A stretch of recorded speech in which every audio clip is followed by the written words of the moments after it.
चलिए इसी बीच रुक करेंगे एक दिल्ली से आई बड़ी खबर का, जहां पर कमलनाथ की बीजेपी में जाने की अटकलों के बीच बड़ी खबर सामने आ रही है।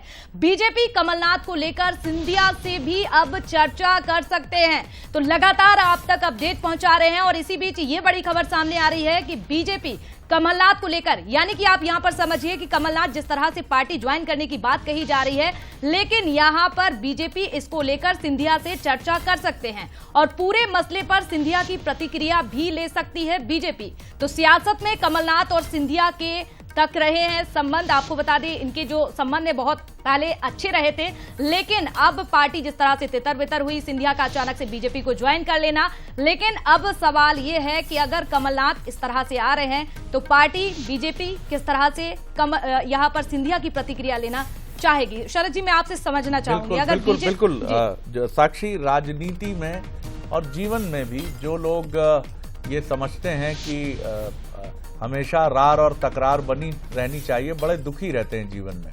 तो राजनीति में तो कहा भी जाता है ना यहाँ कोई स्थायी मित्र है, ना कोई स्थायी शत्रु है। तो मुझे लगता नहीं है कि दोनों मैच्योर लीडर हैं और सिंधिया जी को कमलनाथ जी के बीजेपी में आने को लेकर कोई आपत्ति होगी। और मेरा ऐसा भी अनुमान है कि ये सारी चर्चाएं पहले हो चुकी हैं और सिंधिया जी से भी बीजेपी के केंद्रीय नेतृत्व की बात हो चुकी है और सिंधिया जी भी समझते हैं राजनीतिक परिस्थितियों को। कमलनाथ जी अगर बीजेपी में आते हैं तो वो सिंधिया जी के कोई प्रतिद्वंदी बनकर नहीं रहेंगे। अब उनके बीच में कोई प्रतिद्वंदिता नहीं है किसी भी पद को लेकर भी या एक दूसरे को नीचा और ऊंचा दिखाने की। कमलनाथ जी अब अपने सम्मान की रक्षा के लिए ये फैसला ले सकते हैं, क्योंकि उनकी दो ही चिंताएं हैं, छिंदवाड़ा और नकुल नाथ जी। ये बड़े इशू हैं और साथ ही उनके समर्थक जो उनके साथ चलते रहे हैं और जिनको लेकर भी उनको ये आशंका है कि अब उनको मध्य प्रदेश कांग्रेस में बहुत सम्मान और यथोचित उनको पद नहीं मिलेंगे।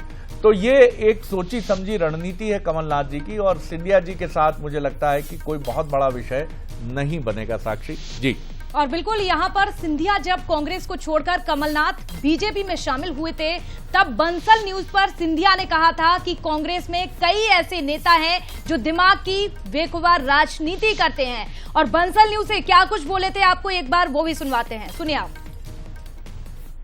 दिल का व्यक्ति हूं मैं, दिमाग का व्यक्ति नहीं हूं। मैंने कभी भी दिमाग से काम नहीं किया है। कई ऐसे नेता हैं जिनके नाम मैं नहीं लूंगा, पर दिमाग की बेखुबा राजनीति करते हैं, बेखुबा चतुराई की बेखुबा राजनीति करते हैं। और ठीक है, वो उनकी खूबी है, मेरी खूबी उस क्षेत्र में नहीं है।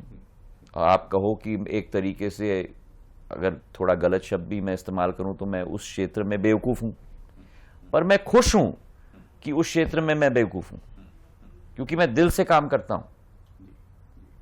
और दिल के गहराइयों से जो व्यक्ति काम करता है वो ना अपने आप से कभी झूठ कह सकता है और ना कभी जनता को झूठ कह सकता है। दिल टूटने के लिए बहुत समय लगता है, पर एक बार जब दिल टूट जाता है तो फिर कहानी खत्म हो जाती है। तो देखा साक्षी आपने।